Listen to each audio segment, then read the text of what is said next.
Harish Rao party మారుతున్నారనే ప్రచారం ఒక్కసారిగా బీఆర్ఎస్లో కలకలం రేపింది. అసలు పార్టీలో ఏం జరుగుతుంది?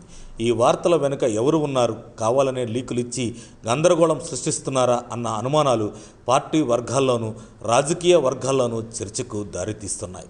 సాధారణంగా రాజకీయ పార్టీల మధ్య తీవ్ర విమర్శలు, ఆరోపణలు ఉన్నప్పటికీ వ్యక్తిగతంగా నేతలు కలిసిమెలిసి ఉంటారనే మాట వినిపిస్తూ ఉంటుంది.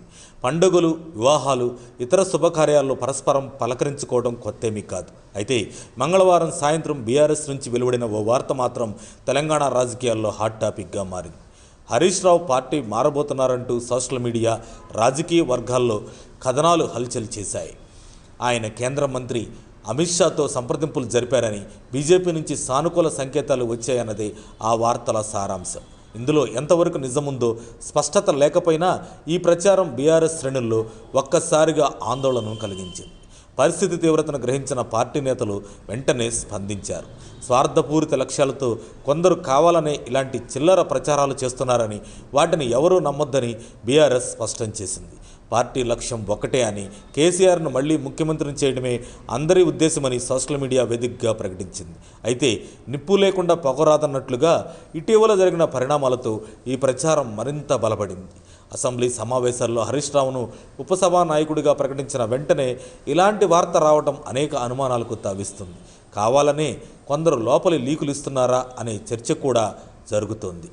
ఈ వ్యవహారంలో కేటీఆర్ వర్గమా లేక కవిత మద్దతుదారులా అన్న ఊహాగానాలు పార్టీ లోపల వినిపిస్తున్నాయి. ఇదే తొలిసారి కాదు.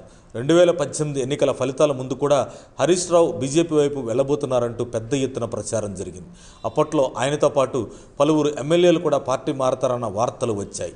ఆ తర్వాత బీఆర్ఎస్ రెండోసారి అధికారంలోకి రావటం, కేబినెట్లో మొదట హరీష్ రావుకు చోటు దక్కకపోవడం, కొద్ది రోజుల తర్వాత మళ్లీ మంత్రిగా అవకాశం రావడం వంటి పరిణామాలు చోటు చేసుకున్నాయి. ఒకప్పుడు పార్టీలో 3 వర్గాలు ఉన్నాయని చెప్పుకునేవారు. ఇప్పుడు అవి 2కు పరిమితమయ్యాయని రాజకీయ విశ్లేషకులు అంటున్నారు. రానున్న రోజుల్లో ఇంకెన్ని విషయాలు బయటపడతాయో చూడాల్సిందే. మరిన్ని అప్డేట్స్ కోసం మా కాయ్ టీవీని సబ్స్క్రైబ్ చేసుకోండి. మా వీడియో కనుక మీకు నచ్చినట్లయితే లైక్ చేయండి, షేర్ చేయండి. మీ విలువైన అభిప్రాయాలను కామెంట్ బాక్స్లో తెలియజేయండి.